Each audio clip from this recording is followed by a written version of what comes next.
Hello students, welcome to my channel. तो थोड़ा सा कंटेंट रह गया था जो मिसलेनियस टॉपिक्स थे और I am not able to take these lectures क्योंकि मुझे बहुत ज़्यादा कफ़ हो गया था।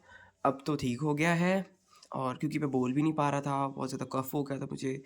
तो चलिए अब हम पढ़ लेते हैं। जो थोड़ा सा बचा है, ये थोड़ा सा बचा है बस, ये आज कवर कर लेते हैं। फिर नेक्स्ट क्लासेस जो हैं वो क्या कहते हैं, गेट का एग्ज़ाम आ रहा है, उससे रिलेटेड मैं लेके आऊँगा। तो let's start with this topic. तो अभी कोई ऐसा टॉपिक तो हम पढ़ नहीं रहे थे, हम मिसलेनियस टॉपिक पढ़ रहे थे। जो मतलब जो जो थोड़ा थोड़ा रह गया था, जो जो मैंने इंफॉर्मेशन इसमें लिखी हुई है, वो सब हम पढ़ रहे थे। तो एक बार हम देख लेते हैं। तो लास्ट क्लास में हमने ये पढ़ लिया था कि फर्मेंटेशन प्रमोट जो करती है, fermentation promote glycolysis by generating N positive. तो एन पॉजिटिव जनरेट होता है, फिर फर्मेंटेशन ऐसे फर्मेंटेशन से एन पॉजिटिव जनरेट होता है, फिर ये एन पॉजिटिव आगे ग्लाइकोलिसिस में यूज़ होता है। और अगर बात करें ट्यूबरोनिक एसिड की बात करें, ये किससे बन रहा है? जेस्मोनिक एसिड। जेस्मोनिक एसिड से क्या क्या बनता है?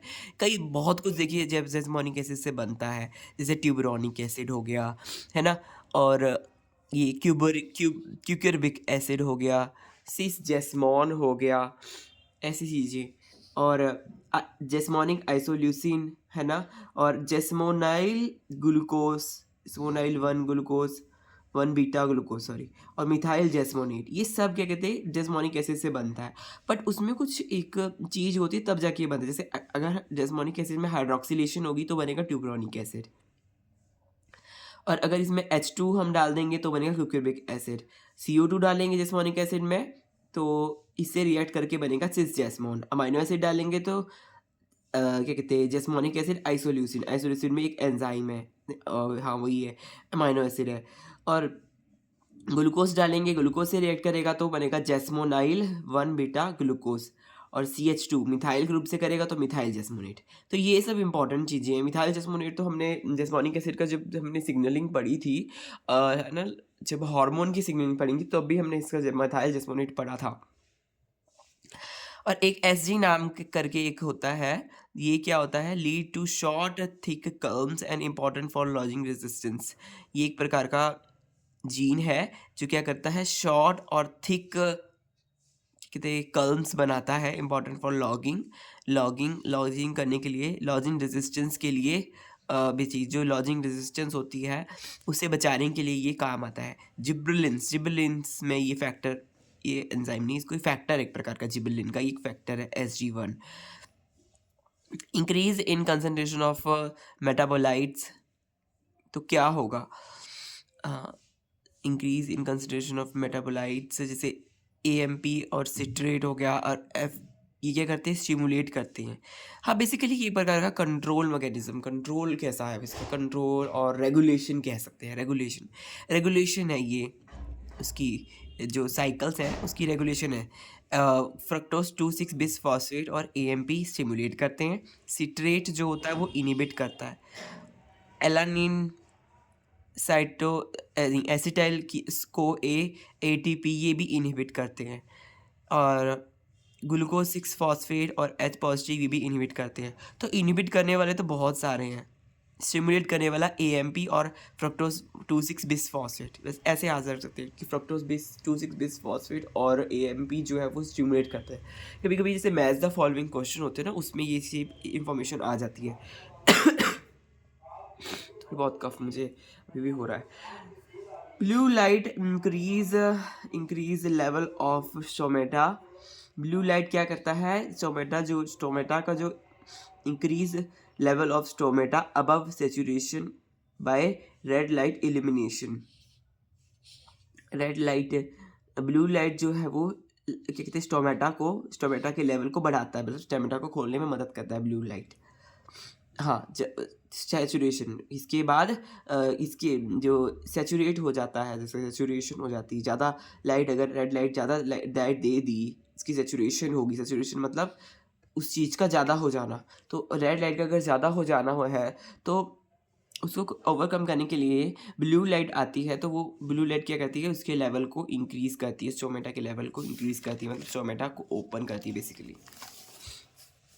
ये एक एक क्वेश्चन में अब नेक्स्ट चीज़ जो है ये स्वीट कॉम्प्लेक्स एक क्वेश्चन में आया था, तो उससे रिलेटेड मैंने यहाँ पे इंफॉर्मेशन लिख ली स्वीट की। स्वीट एक प्रकार का ट्रांसपोर्ट करता है, स्वीट है ना, क्या करता है ये हेक्सोस को ट्रांसपोर्ट करता है और हेक्सोस को ट्रांसफर करता है जैसे कि ग्लूकोज और फ्रक्टोज के थ्रू। इसके 2 प्रकार के ग्रुप होते हैं, एक क्लैड 1, क्लैड 2, क्लैड 3, नहीं बहुत सारे ग्रुप हैं, सॉरी 5 ग्रुप्स हैं, क्लैड 4, क्लैड 5। क्लैड 1 एंड 2 ऐसे इसमें होते हैं 1, 2, 3, 2 के क्लैड 2 के पास 4, 5, 6, 7, 8 और फिर उसके बाद 3 के बाद 9, 10, 11, 12, 15 ऐसे-ऐसे इसके बाद ये सब प्रेज़ेंट होते हैं। Sucrose over glucose, clad 3 sucrose को ट्रांसपोर्ट करता है बेसिकली। हाँ, और क्लैड 4 करता है वैक्यूलर ट्रांसपोर्ट करता है और involved in influx of fructose across tonoplast जो है मेम्ब्रेन, तो वहाँ से ये इन्फ्लक्स मतलब अंदर लेके आता है, फ्रक्टोज को अंदर लेके आता है वैक्यूलर ट्रांसपोर्ट में। वैक्यूल में अंदर फ्रक्टोज को अंदर डालता है, वैक्यूल में डालता है क्लैड 4। और क्लैड 5 जो वो मैमल्स में पाया जाता है 16, 17। तो ये एक प्रकार से इतनी सी इन्फॉर्मेशन थी, मैंने लिखी हुई थी, ये क्वेश्चन में आई थी। तो स्वीट करके अगर कोई कॉम्प्लेक्स क्वेश्चन में आ जाए तो आप उसमें ये ना हो ना आपको कि भाई उसमें कन्फ्यूजन हो, इसलिए मैंने ये लिख दिया कि इसको याद कर सकते हैं, क्योंकि ऐसी ऐसी इन्फॉर्मेशन जो है वो फिर वो घुमा फिरा के पूछ लेता है, फिर हमें समझ नहीं आता कि ये कहाँ से आया है। तो ऐसी चीज़ें हमें अपने नोट्स में इंक्लूड करनी चाहिए। तो मैमल्स हो गया, क्लैमेडोमोनास हो गया, सी एलिगन्स हो गया, वो क्लैड 4 से रिलेटेड है। और अगर हम बात करें डबल म्यूटेंट हो जाए स्वीट 11 में और 12 में, स्वीट 11 और 12 जो है वो क्लैड 3 का पार्ट है। इसमें डबल म्यूटेशन होता है, रिजल्ट क्या होगा कार्बोहाइड्रेट एक्यूमुलेशन इन लीव्स में कार्बोहाइड्रेट का एक्यूमुलेशन हो जाएगा और एक्सपोर्ट जो है वो स्लोअर हो जाएगा। जो फोटो एसिमुलेट्स जो बेसिकली लाइट के थ्रू जो एसिमुलेशन होता है उस चीज़ को, उसका एसिमुलेशन होना ज़रूरी है ना लीव्स में, कई कई जगह में है ना, खाना बेसिकली फोटो एसिमुलेट जो खाना होते हैं एक प्रकार से, है ना, तो वो स्लो हो जाएगा, उसका एक्सपोर्ट स्लो हो जाएगा। ठीक है, सिम्पोर्ट अगर डबल म्यूटेशन हो गया इसमें स्वीट 11 और 12 में, और H positive symport mechanism load sucrose and polyols into sieve elements. और एच पॉजिटिव सिम्पोर्ट का क्या फंक्शन है, यहाँ पे एच पॉजिटिव सिम्पोर्ट का क्या फंक्शन है, ये लोड करता है सुक्रोज को और पॉली ऑयल्स को क्या कहते हैं, ये भी एक प्रकार की शुगर्स ही हैं। तो साइड एलिमेंट में ये क्या कहते हैं उनको लोड करता है इनटू कंपेनियन सेल्स, जो कंपेनियन सेल्स की साइड एलिमेंट्स होते हैं वहाँ पर ये लोड करता है सुक्रोज को और पॉलीऑल्स को, एच पॉजिटिव से इम्पोर्ट सेवरल क्लैड्स, ये सब अभी स्वीट कॉम्प्लेक्स की ही बात हो रही है यहाँ पर। Several क्लैड्स of sucrose H positive symport, इसको सट और सक भी बोल सकते हैं, सट और सक, ऐसे अगर कोई आ जाए को आपको सट और SUC, are localised to plasma membrane of a minor vein SC एंड CC। ऐसी मतलब साइड एलिमेंट और कंपेनियन सेल एक ही बात है, साइड एलिमेंट और कंपेनियन सेल एक ही बात है। हाँ, कंपेनियन सेल को ही साइड एलिमेंट बोलते हैं। Participate in apoplastic loading. तो ये जो क्लैड्स है इसमें यहाँ पे ये लिखा है कि जो क्लैड्स है, ये जो डिफरेंट क्लैड्स है, जो पूरा कॉम्प्लेक्स है स्वीट कॉम्प्लेक्स, इसमें डिफरेंट क्लैड्स है, क्लैड 1, क्लैड 2, क्लैड 3, क्लोर 4, 5, ये सारे क्लैड्स जो है ये एपोप्लास्टिक लोडिंग में भी मदद करते हैं। बेसिकली वो कैसे करते हैं, सुक्रोज एच पॉजिटिव सिम्पोर्ट के थ्रू करते हैं, सट और सक के थ्रू ये क्या कहते हैं क्लैड्स जो है, क्लैड्स ये सारे क्लैड्स जो है वो सक और सट के थ्रू जो है, सक और सट क्या है, एच पॉजिटिव सिम्पोर्ट है, सिम्पोर्ट के थ्रू वो लोकलाइज करते हैं प्लाज्मा मेम्ब्रेन के प्लाज्मा मेम्ब्रेन जो है उसके माइनर वेन से और कंपेनियन सेल से वो करते हैं एपोप्लास्टिक का मतलब यही है कि वेन्स के थ्रू होकर जाना, जो एच पॉजिटिव है कुछ भी जा रहा है ट्रांसपोर्ट हो रहा तो उसके थ्रू होना, एपोप्लास्टिक है वेन्स के थ्रू होना ऐसे, तो उसको बोलते हैं localised to plasma membrane veins and. तो इसमें एपोप्लास्टिक लोडिंग में इसका रोल है, आपको ऐसे याद रखना कि सट स्वीट कॉम्प्लेक्स का एपोप्लास्टिक लोडिंग में रोल है, सक और सट के थ्रू ये करवाता है, सट और सक के थ्रू ये करवाता है लोकलाइजेशन टू प्लाज्मा मेम्ब्रेन। हाँ, तो ऐसे ही यहाँ पे काम पूरा हमारा होता है। ऑक्सिन ऑक्सिन जो है, हाँ, ये तो बस अब ये नेक्स्ट इन्फॉर्मेशन है, ये स्वीट कॉम्प्लेक्स से रिलेटेड नहीं है, ये अलग इन्फॉर्मेशन है। तो यहाँ पर अब मैंने लिखा हुआ है, ये तो एक क्वेश्चन आया होगा, जैसे कि उस हिसाब से मैंने यहाँ पे लिख लिया कि इसका प्रिकर्सर क्या है। तो ट्रिप्टोफैन है ऑक्सिन का, साइटोकाइनिन का है एडोसिनिन मोइटी, और एथिलीन का है एसीसी। एसीसी की फुल फॉर्म है अमीनो साइक्लोप्रोपीन 1 कार्बोक्सिलिक एसिड। ये सब क्या कहते हैं, ये सब पढ़ा रखा है मैंने शॉर्ट नोट से, जो हम पीछे की क्लासेस में ये करा हुआ है, आप इसको चेक कर सकते हैं अगर आपने अभी नए हैं आप अगर मेरे चैनल में। तो जिब्रेलिन से किससे बनता है, वो बनता है जर्नल जर्नल डाइफॉस्फेट। तो ये सब आप देख सकते हैं अभी लास्ट क्लासेस में, पिछली क्लासेस में, लास्ट में तो नहीं, पिछली क्लासेस जो पहले हो चुकी है प्रीवियस क्लासेस, वहाँ पे आप देख सकते हैं। फोटो रेस्पिरेशन और C2 साइकिल, इससे रिलेटेड कुछ बात लिखी हुई है, तो इसको पढ़ लेते हैं। Reduce ferredoxin and ATP required for photorespiration and assimilation resulting ammonia। Reduce ferredoxin और एटीपी क्या कहते हैं, रिक्वायर्ड है। फेरिडॉक्सिन और एटीपी वो रिक्वायर्ड किसके लिए चाहिए, फोटो रेस्पिरेशन के लिए और एसिमुलेशन के लिए चाहिए, फोटो रेस्पिरेशन के लिए चाहिए, है ना। कौन कौन चाहिए, रिड्यूस फेरिडॉक्सिन चाहिए और एटीपी चाहिए, ठीक है। एनर्जी भी यहाँ पे जरूरत पड़ रही है फोटो रेस्पिरेशन के लिए, और उससे क्या मिलेगा, फिर अमोनिया मिलेगा। ग्लूटामेट इज ट्रांसलोकेटेड, ग्लूटामेट कहाँ से कहाँ को ट्रांसलोकेट होता है, क्लोरोप्लास्ट से परऑक्सीजोम में ट्रांसलोकेट होता है। ये लिख लिया था मैंने ऐसे ही इंफॉर्मेशन।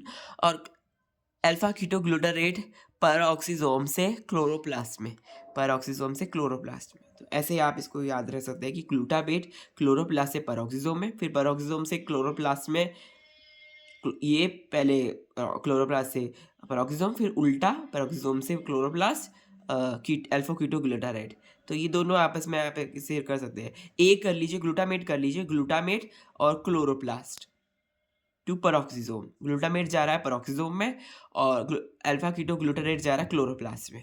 तो ऐसी चीज़ें ना याद नहीं रहती, इसलिए मैंने नोट डाउन कर ली है। तो देखिए succinate and citrate, succinate and citrate का क्या रोल है, नॉट प्रोवाइड बैकबोन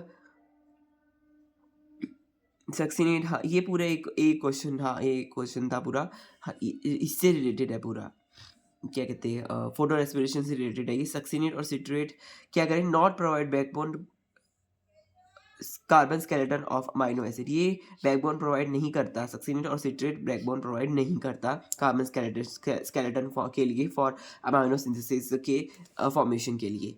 अब हम नेक्स्ट चीज़ में पढ़ते हैं, जैसे कि फेलोडर्म। फेलोडर्म क्या करता है, फॉर्म करता है कॉर्क गैम्बियम को फॉर्म करता है। वर्नलाइजेशन तो हमने पढ़ ही लिया था, वर्नलाइजेशन के बारे में लिखा हुआ है, कॉजेज स्टेबल चेंज, ये एक प्रकार का रिवीजन है बेसिकली, है ना, रिवीजन हो रही है आपकी, ये समझिए, है ना। तो competency, stable change in competency of meristem to form an influence in some plant species। तो कॉम्पिटेंसी में स्टेबल चेंज आना, वर्नलाइजेशन क्या करता है, कॉम्पिटेंसी जो मेरिस्टेम की कॉम्पिटेंसी है ना, जो मेरिस्टेम का काम क्या होता है, हमेशा कंटिन्यूसली डिवाइड करना, तो उसकी डिवीजन को बढ़ा देता है, उसको थोड़ा चेंज लेके आता है उसकी डिवीजन में। ठंड के टाइम पे वर्नलाइजेशन होता है बेसिकली, कोल्ड टेम्परेचर में, तो उसको बोलते हैं वर्नलाइजेशन। इसकी वजह से क्या होता है, उसकी उसमें मेरिस्टेम में उसमें चेंजेस आएंगे, फिर क्या होगा, फिर फ्लावरिंग होगी, ऐसे ऐसे चेंजेस आएंगे कि वो मेरिस्टेम में कुछ चेंजेस लाएगा, जिससे कि फ्लावरिंग वगैरह हमारी इंश्योर हो, इसी को बोलते हैं वर्नलाइजेशन।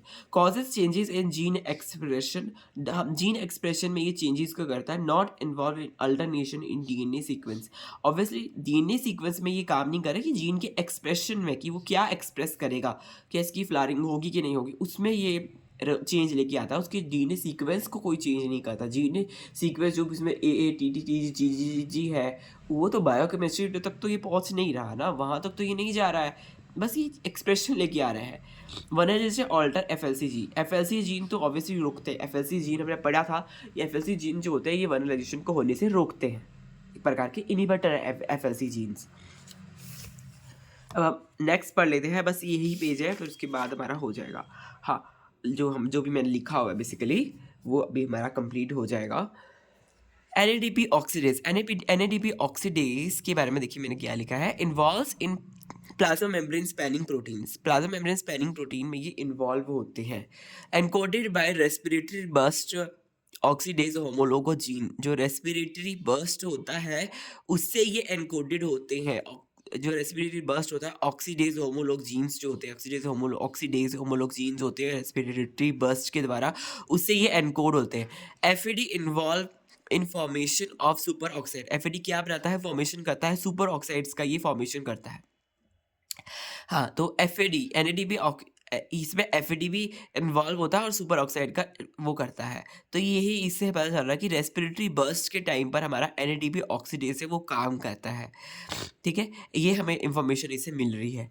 फ्लोरेजन, फ्लोरेजन क्या है? फ्लोरेजन क्या करता है? कंट्रोल करता है।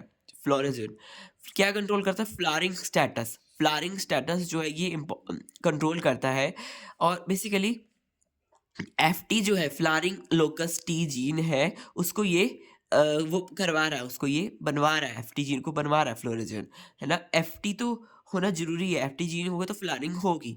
गार्ड हाइपोथेसिस, गार्ड हाइपोथेसिस क्या कहती है? गार्ड हाइपोथेसिस के बारे में पढ़ लेते हैं। गार्ड प्रोटीन, गार्ड प्रकार का एक नाम का प्रोटीन होता है गार्ड प्रोटीन, गार्डी, ऐसे गार्डी प्रोटीन, गार्डी प्रोटीन को कह सकते हैं। गार्डी, इसकी स्पेलिंग थोड़ी इस प्रकार से, डबल ई यहाँ पर है। तो interaction between guardees and pathogen effectors, pathogen effectors के बीच में, गार्डी और पैथोजेन अफेक्टर्स के बीच में इंटरेक्शन होता है। सक्सेसफुल इन्फेक्शन, तो अगर सक्सेसफुल इन्फेक्शन हो जाए प्लांट्स पैथोजन के द्वारा, अगर सक्सेसफुल इन्फेक्शन हो तो इसमें पैथोजन अफेक्टर्स और गार्डी के बीच में इंटरेक्शन होता है। तो ये एक प्रकार का ये स्ट्रेस फिजियोलॉजी से रिलेटेड आ गया। गार्डी हाइपोथेसिस जो है, गार्ड हाइपोथेसिस, ये हमारा स्ट्रेस फिजियोलॉजी से रिलेटेड है कंसेप्ट। तो इसमें क्या है? मैनिपुलेशन और degradation of Gardi bye affectors. तो मैनिपुलेशन होता है या फिर डिग्रेडेशन ही हो जाता है गार्डी का बाय किससे, किसके थ्रू? जो इफेक्टर्स है, इन्फेक्शंस होता है तो अफेक्टर रिलीज होते हैं। इफेक्टर एक प्रकार का होस्ट का मैकेनिज्म होता है कि भाई वो ख़त्म करना है पैथोजन के नहीं नहीं, ये पैथोजन का, आई थिंक पैथोजन का है, हाँ पैथोजन का है, पैथोजन का है ये मैकेनिज्म कि अफेक्टर्स करना, पैथोजन के इफेक्टर्स कि भाई वो इसको ख़त्म करे। पैथोजन इसको, गाड़ी को ख़त्म कर रहा है, बल्कि गाड़ी का तो काम है इसको बचाना, है ना, कि भाई वहाँ पे ऐसा नहीं हो मतलब इंफॉर्मेशन क्या है, नहीं वहाँ पे इसका इन्फेक्शन ना हो, तो ये पैथोजन वहाँ से इफेक्टर को रिलीज़ कर दे ताकि वो गाड़ी वगैरह जो है ऐसे इनको मैनिपुलेट करने को डिग्रेड कर दे। NLR, nuclear get activated and induce downstream signalling. हाँ, एनएलआर फिर क्या होता है? जब ये गार्ड जो है ये डिग्रेड हो गया तो एनएलआर जो है वो एक्टिवेट होते हैं, इंड्यूस डाउनस्ट्रीम सिग्नलिंग। तो फिर जब गार्ड गार्ड प्रोटीन वही ख़त्म हो गया तो एनएलआर क्या कहते हैं? एक्टिवेट हो गया। तो कुछ तो अब जो पैथोजन कर रहा है, पैथोजन के अपोजिट को कुछ तो मैकेनिज्म हमारी बॉडी जो बॉडी है, होस्ट की बॉडी है, वो भी तो कुछ करेगी। प्लांट का डिफेंस भी तो कुछ करेगा, प्लांट, हमारी बॉडी नहीं, प्लांट में हो रहा है बेसिकली, हाँ प्लांट की बॉडी भी तो कुछ करेगी। तो क्या करें? एनएलआर को एक्टिवेट करते हैं और इंड्यूस करते हैं, डाउनस्ट्रीम सिग्नलिंग को इंड्यूस करते हैं, जिसकी वजह से क्या होता है? Leads to ETI. ETI effector triggered immunity, जो प्लांट डिफेंस से रिलेटेड है वो हमारी क्या कहते हैं इम्यूनिटी वो ट्रिगर हो जाती है। तो ऐसे गार्ड प्रोटीन का यहाँ पर रोल है। गार्ड प्रोटीन जो है वो इंटरेक्ट करता है पैथोजन इफेक्टर के साथ, अगर जब क्या कहते हैं इन्फेक्शन होता है। पैथोजन इफेक्टर जो क्या कहते हैं पैथोजन को बचाने के लिए इफेक्टर्स निकले हैं, फिर क्या होगा? मैनिपुलेशन कर देगा वो guard cell, guardee, degradation of guardee by effectors, effector है वो गाड़ी को खत्म कर देंगे। तो खत्म होगा तो कुछ तो रिस्पॉन्स जो है प्लांट का डिफेंस लेके आएगा, वो एनएलआर को एक्टिवेट करेगा। हाँ, न्यूक्लियर लोकलाइजेशन रिस्पॉन्स बेसिकली, हाँ ऐसे कुछ है ये इसकी फुल फॉर्म। तो वो डाउनस्ट्रीम सिग्नलिंग को करेगी, सिग्नलिंग करेगी, सिग्नलिंग करके वो ईटीआई रिस्पॉन्स को करेगी। ईटीआई रिस्पॉन्स जो इफेक्टर ट्रिगर्ड इम्यूनिटी लेके आएगी प्लांट के डिफेंस के थ्रू। तो ऐसा हमारा ये देखने को मिलता है गार्ड हाइपोथेसिस, इसका मतलब गार्ड हाइपोथेसिस। तो अगर हम बात करें अगले नेक्स्ट चीज मैंने क्या लिखी है, जिबरेलिक एसिड और यूबिक्विटस इन फंगी। जिबरेलिक एसिड फंगी में भी है, प्लांट में भी है, दोनों में, प्लांट और फंगी दोनों में है। GA3 जो है वो मोस्ट अबंडेंट है, स्टेम इलोंगेशन में मदद करता है इन ड्वार्फ मेज mutant but has little effect on tall wild type plants. Dwarf मेज में तो इसका इलोंगेशन देखने को मिलता है, बट इसका ज़्यादा इफेक्ट कहते हैं टॉल वाले में इसका ज़्यादा इफेक्ट देखने को नहीं मिलता है। हैवी मेटल्स के बारे में पढ़ लेते हैं थोड़ा सा, जो इन्फॉर्मेशन लिखी है उसके थ्रू।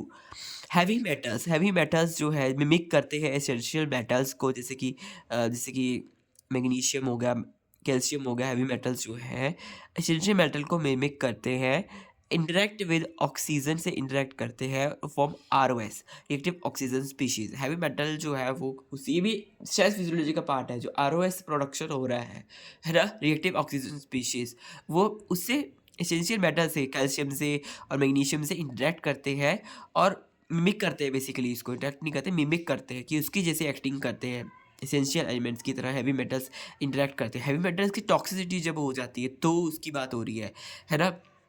हैवी मेटल की टॉक्सिसिटी बहुत कॉमन है, जैसे फैक्ट्री का वेस्ट है, कुछ है, लिथियम आयन बैटरीज है, उसमें से भी हैवी मेटल्स निकलते हैं, तो उसमें टॉक्सिसिटी होती है। टॉक्सिसिटी ये क्या कहते हैं, हैवी मेटल्स ये क्या कहते हैं, ये प्लांट्स में जाते हैं या फिर ह्यूमंस में भी अगर कभी कभी चले जाते हैं तो ये मिमिक करते हैं। कैसे मिमिक करते हैं, एसेंशियल मेटल्स की तरह मिमिक करते हैं। जैसे कैल्शियम हो गया, कैल्शियम का तो बहुत इंपॉर्टेंट रोल है हमारे इसमें, जो चैनल की ओपनिंग करवाने में भी क्या कहती है मदद करता है। स्टोमेटा में भी मदद करता है, स्टोमेटा की ओपनिंग में प्लांट्स में मदद करता है। तो मैग्नीशियम का भी इंपॉर्टेंट रोल है, क्लोरोफिल का बीच का जो पोर्शन होता है वो मैग्नीशियम होता है। तो एसेंशियल जो एलिमेंट्स है उसकी तरह हैवी मेटल काम करते हैं प्लांट्स में। और फिर रिएक्टिव ऑक्सीजन स्पीशीज जो है प्लांट्स में वो निकलती हैं, इंटरेक्ट करते हुए ऑक्सीजन के साथ रिएक्ट करेंगे ये हैवी मेटल्स, और फिर ROS का प्रोडक्शन करेंगे। ROS का प्रोडक्शन तो अच्छा होता नहीं है, हमारे में भी अच्छा नहीं होता, प्लांट्स में भी अच्छा नहीं होता ROS का प्रोडक्शन, रिएक्टिव ऑक्सीजन स्पीशीज का प्रोडक्शन। एसिटॉक्सिन का क्या है, एसिटॉक्सिन क्या कहता है, inhibit histone deacetylase of host plant. Acetoxin जो है वो इनहिबिट करता है होस्ट डी एसिटाइलेज को, इनहिबिट करता है जो होस्ट प्लांट की हिस्टोन डी एसिटाइलेज है। ऑक्जेलो एसिटिक एसिड क्या करता है, प्रोड्यूस बाय फंगल पैथोजन के द्वारा प्रोड्यूस होता है ऑक्जेलो एसिटिक एसिड। ये सब ऑक्जेलो एसिटिक हम इसको साइकिल में भी पढ़ते हैं, बट ये जो है यहाँ पर ये स्ट्रेस फिजियोलॉजी के हिसाब से मैंने लिखा हुआ है कि फंगल जो पैथोजन है वो भी प्रोड्यूस करते हैं ऑक्जेलोएसिटिक एसिड और सुप्रेस करते हैं अर्ली प्लांट डिफेंस रिस्पॉन्स। जो अर्ली प्लांट डिफेंस रिस्पॉन्स है उसको सुप्रेस करते हैं। प्रोड्यूस बाय फंगस, ऐसी टॉक्सिन को प्रोड्यूस करता है फंगस, प्रोड्यूस करते हैं। उस फंगस का नाम है कोलियोबोलस कार्बोनम। ऐसी टॉक्सिन कौन रिलीज कर रहा है, कोलियोबोलस क्या कहते हैं नाम की फंगस जो है वो ऐसी टॉक्सिन को रिलीज कर रही है। फिर वो क्या कर रहा है, इनहिबिट कर रही है फंगस, ये जो टॉक्सिन क्या कर रहा है, इनहिबिट हिस्टोन डी एसिटाइलेज जो है, डी एसिटाइलेज जो है बेसिकली क्या करता है, एसिटाइल ग्रुप को हटाता है। एसिटाइल का ग्रुप का हटना भी इंपॉर्टेंट है, यहाँ पे मॉलिक्यूलर बायोलॉजी आ गई। तो ये सब कनेक्टेड है, प्लांट फिजियोलॉजी मॉलिक्यूलर बायोलॉजी सब कुछ कनेक्टेड है। तो यहाँ पे कनेक्टेड रिस्पॉन्स आ गया। तो टॉक्सिन है उनको डीएसिटाइलेज को कहते हैं इनहिबिट कर रहा है, डिस्टो डीएसिटाइल को, तो वो इनहिबिट हो जाएगा डीएसिटाइलेज, तो एसिटाइल ग्रुप जो है वो हट नहीं पाएगा। हटना भी जरूरी है, लगना इंपॉर्टेंट है, हटना भी जरूरी है उसका। तो रेगुलेशन इंपॉर्टेंट है, तो रेगुलेशन खराब हो रहा है इसकी टॉक्सिन की वजह से होस्ट प्लांट में, तो फिर कोई ना कोई उसमें हमारे को डिजीज़ देखने को मिलेगी। जब ऐसा कोई रिस्पॉन्स देखने को मिलेगा तो उसकी डिजीज़ देखने को मिलेगी, जो टॉक्सिन की मदद से वजह से, सॉरी मदद क्या, तो ख़राब है ना इसकी वजह से। ऑक्जेलिक प्रोड्यूस बाय और ऑक्जेलिक फंगल पैथोजन है, फिर ऑक्जेलिक एसिड जो है उसको भी प्रोड्यूस करता है और सुप्रेस करता है प्लांट डिफेंस रिस्पॉन्स को। हाँ, फंगल का एक प्रकार का मैकेनिज्म होगा कि प्लांट में कैसे घुसना, होस्ट में घुसना है तो उसके डिफेंस को तो ख़त्म करना ही पड़ेगा। तो उसके लिए प्लांट फंगल पैथोजेंस जो होते हैं वो क्या करते हैं, ऑक्जेलो एसिटिक एसिड जो है उसको रिलीज़ करते हैं, ताकि उसका डिफेंस जो है, जो प्लांट का डिफेंस है वो ख़त्म हो जाए, इसके लिए। अब नेक्स्ट बात हम करते हैं, यहाँ पे क्या लिखा हुआ है मैंने, solute potential decreases. Solute potential जो होता है वो डिक्रीज करता है फ्री एनर्जी ऑफ वाटर। जो फ्री एनर्जी होती है वाटर की उसको सॉल्यूट पोटेंशियल जो है उसको डिक्रीज करता है। मेजर फैक्टर्स कई सारे फैक्टर्स जो है वो वाटर पोटेंशियल को रोल पे लेके आते हैं। कई सारे फैक्टर्स जैसे सोल्यूट हो गया, प्रेशर हो गया, ग्रेविटी हो गया, ये सारे जो फैक्टर्स है, ये सारा वाटर पोटेंशियल वाला कंसेप्ट आ गया अभी यहाँ पर जो मैंने इंपॉर्टेंट जो पॉइंट्स लिखे इसमें वाटर पोटेंशियल का कंसेप्ट आ गया। तो मेजर फैक्टर्स जो है जो इन्फ्लुएंस करते हैं वाटर पोटेंशियल को, तो उस वो कौन-कौन से फैक्टर्स हो गए, सोल्यूट्स हो गया, प्रेशर हो गया, ग्रेविटी होगी। ग्रेविटी मतलब अगर हम बात करें नीचे से लेके ऊपर तक, तो है ना, जैसे जड़ों से लेके लीफ तक जो जड़ें होती है, सॉइल होता है, उसका वाटर पोटेंशियल ज़्यादा होता है। तो अब वाटर पोटेंशियल हमेशा वाटर जो है वो मूव करता है from their higher water potential to the lower water potential, तो हाई से लो वाटर पोटेंशियल की तरफ वो करता है। तो उसका वाटर पोटेंशियल जो है वो ज़्यादा है। किसका? वाटर पोटेंशियल जो सॉइल है, तो फिर ग्रेविटी के हिसाब से भी चेंजेस आते हैं, फैक्टर्स अफेक्ट करते हैं, सॉल्यूट के हिसाब से भी करते हैं, प्रेशर के हिसाब से भी करते हैं। तो प्रेशर के हिसाब से करेंगे तो उसको प्रेशर पोटेंशियल बोलते हैं, सॉल्यूट के हिसाब से सॉल्यूट पोटेंशियल बोलते हैं, ग्रेविट्रॉपिक पोटेंशियल बोलते हैं, ग्रेविटी के हिसाब से करते हैं। तो ये एक इन्फॉर्मेशन मैंने लिखी, सब कुछ मैंने इसको वो भी कर दिया है। तो अब देखते हैं यहाँ पे water gain, potential plus water gain और नेगेटिव मतलब वाटर लॉस, ये तो एक ऐसी इम्पोर्टेंट ऐसी जनरल सी बात लिखी हुई है ना। इनहिबिटर की बात करें, अब ये दूसरा कंसेप्ट आ गया यहाँ पर इनहिबिटर से रिलेटेड। इनहिबिटर ओलिगोमाइसिन, ओलिगोमाइसिन क्या करता है? ओलिगोमाइसिन एटीपी सिंथेसिस को रोकता है। इनहिबिटर है ये किसका? एटीपी सिंथेसिस का। और कौन कौन है एटीपी सिंथेसिस के? ये भी जो डाई साइक्लोहेक्सो कार्बोमाइड जो है, ये भी जो है, ये भी एटीपी सिंथेसिस का, एटीपी सिंथेस जो है एटीपी सिंथेसिस करवाने में मदद करवाता है। तो ये ओलिगोमाइसिन उसका क्या है? इनहिबिटर है।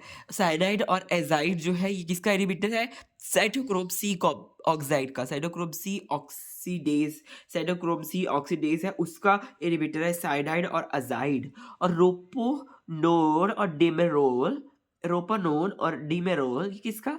जो NADH सी को एंजाइम क्यू रिडक्टेस, NADH को एंजाइम क्यू रिडक्टेस, उसका कौन है? डेमेरोल और रोपेनोल। ये सब आप इंपॉर्टेंट बातें याद रख सकते हैं, कभी कभी बीच में पूछ लेते हैं स्टेटमेंट में, मैच द फॉलोइंग में। ये तो मैच द फॉलोइंग में पूछा था तो मैंने यहाँ पे लिख लिया। थायो, ये लिखा है thenoyl trifluoro acetone and carboxin. Carboxyl कर लो याद है। कार्बोक्सिल किसका है? Succinate coenzyme Q, succinate coenzyme Q reductase का। एनएडी कोएंजाइम क्यू का है रोपेनॉल, और कार्बोक्सिल किसका है? सक्सीडेट कोएंजाइम क्यू का। आगे क्या मैंने कुछ लिखा है? हाँ, बस ऐसे ही मैंने थोड़ा सा लिख लिया कि एलिवेटेड जो ये एक्टिव ऑक्सीजन स्पीशीज है वो क्या करती है? एनहांस करती है salicylic acid mediated defence signalling को। सैलिसिक एसिड जो, हाँ, तो फिर क्या होता है? जैसे रिएक्टिव ऑक्सीजन स्पीशीज जो हमारी यहाँ पे बढ़ी थी, जैसे हैवी मेटल्स की टॉक्सिसिटी हुई थी, मैंने आपको बताया कि हैवी मेटल की वजह से टॉक्सिसिटी हो जाती है। तो उससे क्या होता है? वो मिमिक करते हैं, जो कैल्शियम है मैग्नीशियम है उसको मिमिक कर रहे हैं। तो कैल्शियम मैग्नीशियम तो वो है नहीं, पर वो मिमिक कर रहे हैं, तो उसकी फंक्शनिंग को वो हैम्पर करेगी। जो कैल्शियम की फंक्शनिंग है, मैग्नीशियम की फंक्शनिंग है ना, सेल्स में, उसको वो हैम्पर करेंगे, उसको खराब करेंगे, ये हैवी मेटल्स। तो फिर उसकी वजह से क्या होगा? और फिर जब वो ऑक्सीजन के साथ करेंगे इंटरैक्ट, तो वो बनाएंगे रिएक्टिव ऑक्सीजन स्पीशीज और आरओएस बनाएंगे। फिर आरओएस का प्रोडक्शन जब होगा तो क्या होगा? तो एक रिस्पॉन्स देखने को आता है। वन ऑफ द रिस्पॉन्स ये है कि एलिवेटेड जब रिएक्टिव ऑक्सीजन स्पीशीज ज़्यादा हो गई, तो सैलिसिलिक एसिड जो है, सैलिसिक एसिड का जो रिस्पॉन्स है, डिफेंस मैकेनिज्म प्लांट का, है ना, सैलिसिक एसिड से रिलेटेड जो डिफेंस मैकेनिज्म है प्लांट्स में, वो एक्टिवेट हो जाता है फिर। तो ये देखिए, तो अगर अगर टॉक्सिसिटी हो रही है प्लांट में, तो उसको उसको डिफेंस भी उसका है। आरओएस जब ज़्यादा हो रहा है तो सैलिसिक एसिड का रिस्पॉन्स फिर आएगा, और फिर वो प्लांट का फिर रिस्पॉन्स बनकर आएगा, प्लांट का डिफेंस बनकर आएगा। तो इस प्रकार से मैंने काफ़ी सारी चीज़ें लिख दी। एक प्रकार से ये जो सारी इन्फॉर्मेशन लिखी है, ये सारे PYQ से लिखी है, जितनी भी इन्फॉर्मेशन जो ये मिसलेनियस कंसेप्ट है, ये मैंने क्या कहते हैं जब क्वेश्चन प्रैक्टिस करी थी ना, उसी हिसाब से। तो ये समझ लीजिए आपकी क्वेश्चन प्रैक्टिस भी हो गई है इससे रिलेटेड। तो ये क्वेश्चन प्रैक्टिस करके ही मुझे ये सारी इन्फॉर्मेशन का पता चला, जो एक्स्ट्रा इन्फॉर्मेशन मैंने यहाँ पर लिखी हुई है। तो आप भी ज़रूर ऐसे नोट्स बना सकते हैं अपने, क्योंकि ये सब ऐसा कुछ नहीं है ना, हम अपने हाथ से जब लिखेंगे तो हमें अच्छे से समझ में आता है। जो जैसे हम जब पढ़ते हैं इसमें जब पीवाई को सॉल्व करते हैं तो पीवाई को सॉल्व करने का मतलब यही है कि हम उसमें जो इन्फॉर्मेशन एक्स्ट्रा इन्फॉर्मेशन है उसको हम कहीं लिख लें, है ना? तो इसलिए मैंने लिखी, तो मैंने आपको बढ़ा भी दी वो इन्फॉर्मेशन, तो आप इसको आपके लिए सही रहेगा, तो आप ऐसे इसको पढ़ सकते हैं। तो फ्रेंड्स अब इस बार मतलब इस लेक्चर के लिए इतना ही है। अब नेक्स्ट क्लास में हम पढ़ेंगे, और नेक्स्ट क्लास में शायद मैं गेट से रिलेटेड क्या कहते हैं कंसेप्ट सारी तो मैं नहीं ला सकता, अब इतना टाइम तो है नहीं, क्योंकि 1 मंथ के बाद हमारा क्या कहते हैं एग्ज़ाम आने वाला है। तो कुछ जो थोड़ा बहुत टाइम है उसमें हम रिवीजन कर सकते हैं, गेट से रिलेटेड रिवीजन कर सकते हैं। तो जो अगर गेट का एग्ज़ाम दे रहा है तो उसके लिए वो वाला जो लेक्चर्स है वो इम्पोर्टेंट रहेंगे। गेट्स के जो कुछ कंसेप्ट्स होते हैं तो वो थोड़े पक्के हो जाएंगे उसके व्यक्ति के, जो गेट के अब जो मैं लेके आ रहा हूँ गेट का नेक्स्ट क्लास जो है वो गेट वाली रहेगी, गेट के कंसेप्ट से रिलेटेड रहेगी। तो उसके उसमें हम क्वेश्चन भी देखेंगे और गेट के कंसेप्ट भी देखेंगे। तो इस हिसाब से हम पढ़ेंगे। तो फ्रेंड्स मिलेंगे अब नेक्स्ट वीडियो में। अगर आपने ये पूरा देखिए आज अब प्लान फिजियोलॉजी से रिलेटेड सारा हमारा काम हो गया है, जितना भी मैंने लिखा होता मैंने सब कुछ बढ़ा दिया है, ठीक है? तो ये नोट्स आप सब कुछ मैंने पढ़ा दिया, अपने नोट्स जो मैंने शॉर्ट नोट्स से रिवीजन करी थी, तो ये सारा कुछ अवेलेबल है मेरे यूट्यूब चैनल में, आप देख सकते हैं, आप पूरी रिवीजन वहाँ से कर सकते हैं। तो आप देखिए, क्लासेस देखिए, और अभी नोट्स, और अगर नोट्स बनेंगे मेरे अब धीरे-धीरे तो मैं आपसे और वो फिर शेयर करूँगा और मैं क्लासेस लेके आऊँगा। और अभी फ़िलहाल तो मैं गेट लेके आऊँगा नेक्स्ट क्लास में। तो मिलेंगे नेक्स्ट क्लास में। Bye bye friends, have a nice day. और ऋषभ लाइफ साइंसेज़ को आप सब्सक्राइब कर लीजिए, ठीक है? आपके लिए सही रहेगा। ठीक है friends, bye bye. Rishabh life sciences को सब्सक्राइब करो। Bye bye friends, have a nice day.